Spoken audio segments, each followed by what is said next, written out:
Bonjour à toutes et à tous, je suis chercheuse en neurosciences et je souhaite partager mon expérience avec vous aujourd'hui. Dans ce podcast, je vais vous parler du sexisme bienveillant que j'ai malheureusement subi dans le milieu académique.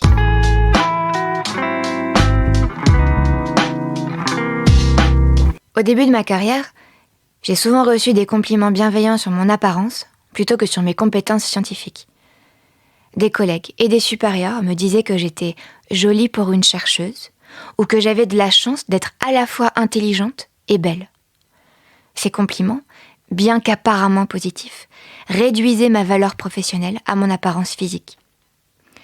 Il m'est arrivé à plusieurs reprises que mes compétences et mes accomplissements soient sous-estimés par certains collègues masculins. On me disait que j'avais réussi grâce à de la chance ou à l'aide d'autres personnes, minimisant ainsi mes efforts et mes mérites. J'ai également été confrontée au sexisme bienveillant à travers l'assignation de tâches stéréotypées. On me proposait souvent des tâches administratives ou de soutien, plutôt que des projets de recherche ambitieux, sous prétexte que cela m'irait mieux. Certains de mes collègues masculins adoptaient une attitude protectrice à mon égard, comme si j'avais besoin d'être chaperonnée dans mon travail. Ils pouvaient intervenir lors de discussions techniques, me coupant la parole ou prenant des décisions à ma place, ce qui sapait ma confiance en moi et ma crédibilité. J'ai été témoin de préférences évidentes pour des collègues masculins lors d'opportunités de promotion ou d'attribution de financement. Même si j'avais les mêmes qualifications, il semblait que les hommes soient choisis plus fréquemment, renforçant ainsi l'inégalité de genre au sein du laboratoire.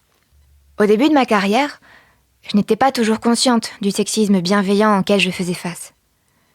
Je me sentais parfois mal à l'aise ou dévalorisée sans comprendre exactement pourquoi. Cependant, au fil du temps, j'ai commencé à prendre conscience de ces comportements et de leur impact sur ma vie professionnelle et personnelle. J'ai pris le temps de réfléchir à ces expériences et à l'impact qu'elles avaient sur moi.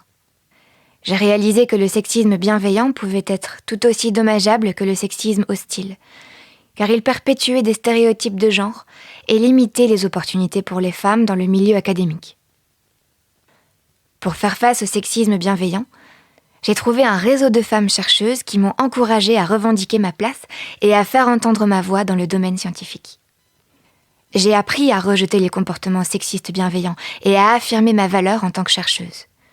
J'ai cessé d'accepter les compliments sur mon apparence et j'ai réorienté les conversations vers mes réalisations scientifiques. En partageant mon témoignage aujourd'hui, j'espère encourager d'autres chercheuses à reconnaître et à lutter contre le sexisme bienveillant. Il est essentiel que nous nous soutenions mutuellement et que nous promouvions un environnement égalitaire et inclusif pour toutes et tous.